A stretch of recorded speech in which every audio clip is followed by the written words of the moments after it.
Rail विभाग ने notice जारी किया, न्यू मॉडल कॉलोनी के दुकानदारों में रोष फैला, प्रदर्शन किया। खबर बरेली से। बरेली के न्यू मॉडल कॉलोनी स्थित तहबाजारी स्थल के दुकानदारों ने रेल विभाग पर गंभीर सवाल उठाए हैं। दुकानदारों का कहना है कि वे पिछले 47 वर्षों से एक ही स्थान पर टीन शेड व शटर लगाकर अपना कारोबार कर रहे हैं। जानकारी मिली कि रेल विभाग निशान लगाकर गिराने की तैयारी कर रहा है। दुकानदारों ने बताया कि इन वर्षों में रेल विभाग ने ठेकेदार के माध्यम से उनसे शुल्क वसूला और हर साल बढ़ी हुई रकम भी दुकानदारों ने अदा की। किसी भी दुकानदार पर विभाग का कोई बकाया नहीं है। यहां तक कि दुकानों में लगे विद्युत कनेक्शन भी पुराने हैं और ये जानकारी विभाग को भी है।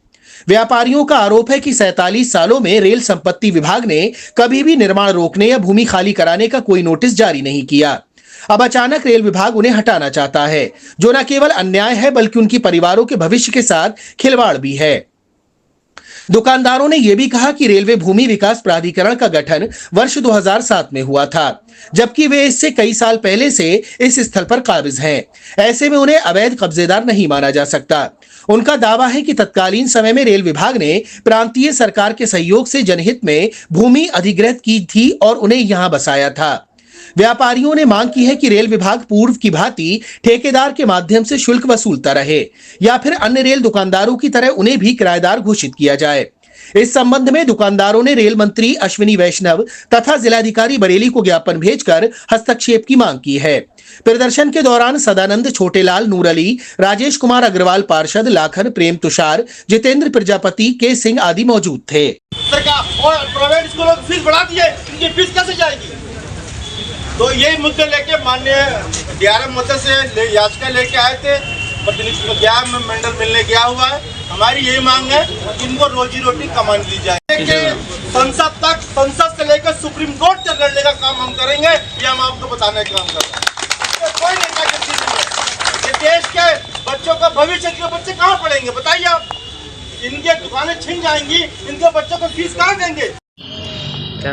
राजेश अग्रवाल, ये सब न्यू मॉडल कॉलोनी रेलवे की भूमि पे किराएदार हैं पिछले 47 साल से, और ये अपना कारोबार करते हैं।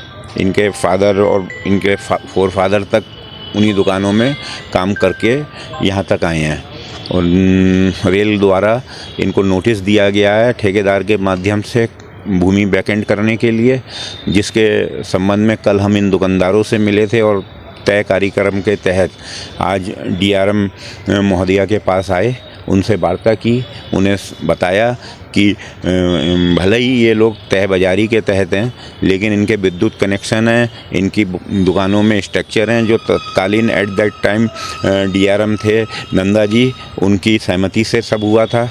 और जो अगर इनको हटा दिया गया तो निश्चित बात है इन पे बेरोजगारी भुखमरी की कगार पे आएंगे। और दूसरा, चैनल के माध्यम से आपके बता दूं, हम रेलवे बोर्ड भी जाएंगे और माननीय न्यायालय भी जाएंगे। और एक बात बता दूं, मैंने भी थोड़ा बहुत अभी कल के बाद स्टडी किया। आरएलडीए जो है 2007 में बना है, और जबकि ये भूमि स्थानीय स्टेट के द्वारा न जाने कब एक्वायर की गई थी, जो सिर्फ रेल के उपयोग के लिए, ना कि आरएलडीए के द्वारा डेवलप करने के लिए। मैं इस चैनल के माध्यम से बताना चाहता हूँ, पूरे देश के आरएलडीए के प्रोजेक्ट सब इलीगल हैं, सब इलीगल हैं। रेल अपनी भूमि को किसी और को सबलेटिंग नहीं कर सकती। तो ये सब गरीब लोग हैं, इनको ना उजाड़ा जाए, ऐसा आपके चैनल के माध्यम से बताना चाह रहा हूँ। और अदरवाइज न्यायालय गए तो फिर इनके संग संग बरेली में भी 2 प्रोजेक्ट आरएलडीए के द्वारा दिए गए हैं। मैं बरेली विकास प्राधिकरण का सदस्य हूँ, और पूर्व में रेल ने बरेली विकास प्राधिकरण को जो पत्र दिया है वो मैं उसकी छायाप्रति आपको दिखाऊंगा। कहने आज आपने वो दिया है ज्ञापन दिया है। तो मतलब क्या आश्वासन दिया है? आश्वासन ये है कि सॉफ्ट कॉर्नर है, हम भी चाहते हैं इनके प्रति सॉफ्ट कॉर्नर हो, क्योंकि 47 साल से ये लोग यहाँ पे काबिज हैं। और लेकिन इस तरह से इनकी स्थिति नहीं है कि ये आज यहाँ पे छोड़ दें तो कहीं और जाएं। इन पे सब साधन जो हैं वो सीमित हैं, और सारे ये स्थायी रूप है इनका। और रेलवे आपकी मांगों को नहीं पूरा करती है तो क्या? तो देखिए, रेलवे बोर्ड पे जाएंगे और न्यायालय जाएंगे, जो आपसे मैंने पूर्व में कहा। ठीक है। अब्दुल कयूम खां। निवासी रहपुरा चौधरी, जो कि एनएमसी मार्केट का एक दुकानदार, जो कि मेरे पापा लगभग वहाँ पे 45 वर्षों से उस दुकान पे काम कर रहे थे रेडीमेड का। उसके बाद मेरे भाई उस पर आए और उनका आग जब लगी तो उस दिन उनका इंतकाल हो गया उसी दुकान के जलने के उसमें। उसके बाद मैं अब वहाँ पे दुकान चला रहा हूँ। उस दुकान पे मेरे माँ, मेरे 2 बच्चे और एक मेरी बेटी और एक बेटा जो कि स्कूल में जाते हैं, उसकी मैं फ़ीस तक नहीं जमा कर पाया। अगर ये दुकानें मेरी ख़त्म हो गई तो मैं पूरी तरीके से बर्बाद और रोड पे आ जाऊंगा और मेरा घर का परिवार जो है बिल्कुल बिखर जाएगा। इस मार्केट में लमसम में कितनी दुकानें होंगी? इस दुकान मार्केट में मेरे लगभग समझता हूँ 200-250 के लगभग होंगी, ठीक है, जो कि हम इसको बराबर रेल को किराया दे रहे हैं। हम उसके रेल के किराएदार हैं, हम उस पर कब्जा नहीं करे हुए हैं जो कि हमारे पास अवैध हों। हम इसको बराबर 25 पैसे से लेकर आज की तारीख में हम लगभग इसको 100 रुपये का किराया दे रहे हैं पर डे बाई डे, मतलब किराया इसका जाता है, चाहे हमारी दुकानदारी हो या ना हो, हमें किराया देना है। छुट्टी हो तो भी किराया देना है। उसके बावजूद भी हमारा अगर ये दुकान ख़त्म हो जाएगी तो हमारा क्या रहेगा। मैं सिर्फ सरकार से और रेल से बस यही चाहेंगे कि हमारी दुकानों को बचा लिया जाए, हमारे परिवार को बचा लिया जाए। अगर कुछ ऐसा हुआ तो हमारा परिवार बिल्कुल ख़त्म हो जाएगा। और मेरा परिवार नहीं, मेरे जितने दुकानदार भाई हैं सब मेरे ही तरह हैं सारे। मैं उन सब दुकानदारों, मेरे पड़ोसी हैं, सबका मैं हाल जान रहा हूँ और सब परेशान हैं और बस इसी पे ही डिपेंड है। इसके अलावा कोई उनका सहारा ना है। अगर ये दुकानें ख़त्म हो जाएंगी तो वो परिवार भी, मैं समझता हूँ लगभग, मैं तो शायद मुझसे नहीं टेंशन होगी क्योंकि बच्चों के सामने जो है मैं जवाब नहीं दे पाऊँगा। हो सकता है मैं इसमें कुछ मुझसे अनहोनी हो जाए। ऐसे ही मेरे साथ में कुछ दुकानदार और भी ऐसे ही हैं जो कि अपनी पीड़ा को मुझसे शेयर करा है। मैं काफ़ी दुकानदार हैं, उनसे जागरूक हूँ, उन्होंने मुझे बताया भी है।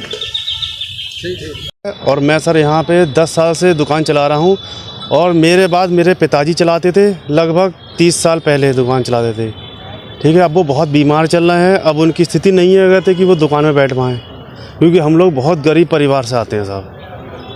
इतना हम पे वो नहीं हो पा रहा है कि अगर हमने 2 दिन से दुकान नहीं खोली, हमने 2 दिन से खाना तक नहीं खाया, 2 दिन से चूल्हा तक नहीं जला हमारा। और ये प्रशासन, रेल प्रशासन हमारी दुकानें को हटाने के लिए नोटिस पे नोटिस भेज रहे हैं। सर हम जाएं तो जाएं कहाँ, ये बताइए। हम बिल्कुल पूरी तरह तबाह हुए हैं, हम आत्महत्या कर लेंगे बिल्कुल। या तो सरकार हमें पूरा मुआवजा दे या तो हमें पूरी, हमारी जो दुकानें हैं लगभग 50 साल हो गए इस मार्केट के लिए। अब एकदम से हमारी दुकानें हटाई जाएंगी तो हम पे क्या बीतेगी, हमारे परिवार पे क्या बीतेगी, हमारे छोटे छोटे बच्चे हैं वो कहाँ जाएंगे। क्या नाम? नवीन कुमार नाम है मेरा। मैं यहाँ पिछले 35 साल से दुकान कर रहा हूँ और छोटी सी दुकान है। हम जितने भी दुकानदार हैं करीब 250 दुकानदार हैं और उनसे साथ में करीब 500 परिवार हैं। ये सब भुखमरी के कगार पे आ जाएंगे। जब तक इनके लिए रेलवे कुछ नहीं व्यवस्था करती तब तक हम लोग बिल्कुल सड़क पे आ जाएंगे जी। आज आपको यहाँ क्यों आना पड़ा? आज हमें यहाँ इसलिए आना पड़ा कि जो है हम लोग को ठेकेदार द्वारा नोटिस दिया गया था कि दुकानें हटाई जाएँ, तो हम लोग उसके विरोध में आए थे। डीआर मैडम से बात किया और जो डीआर मैडम ने बहुत अच्छे से बात करी, बहुत बढ़िया से बात करी उन्होंने। क्या आश्वासन दिया आपको? आश्वासन ये दिया कि जो है आप लोग अपना जगह जो है आप करें अभी काम, जब तक वो जो कोई प्रोजेक्ट होता है हम उसको आगे वो करवा के देखते हैं।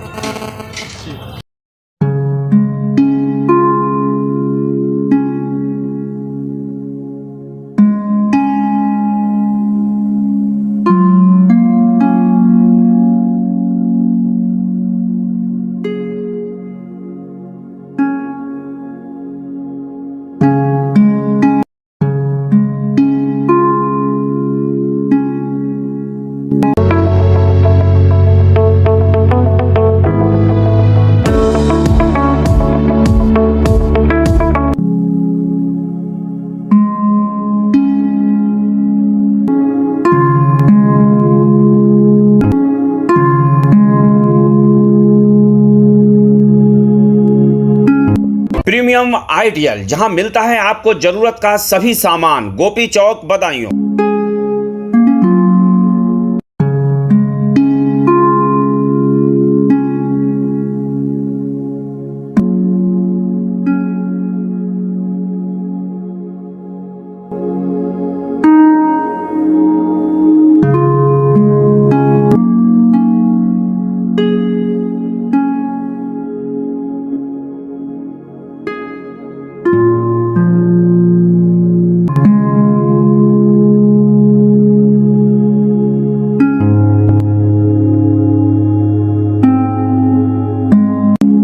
आपको हमारा वीडियो पसंद आया हो तो इसे लाइक, शेयर और सब्सक्राइब जरूर करें। देखते रहिए SKS 24 न्यूज नेटवर्क।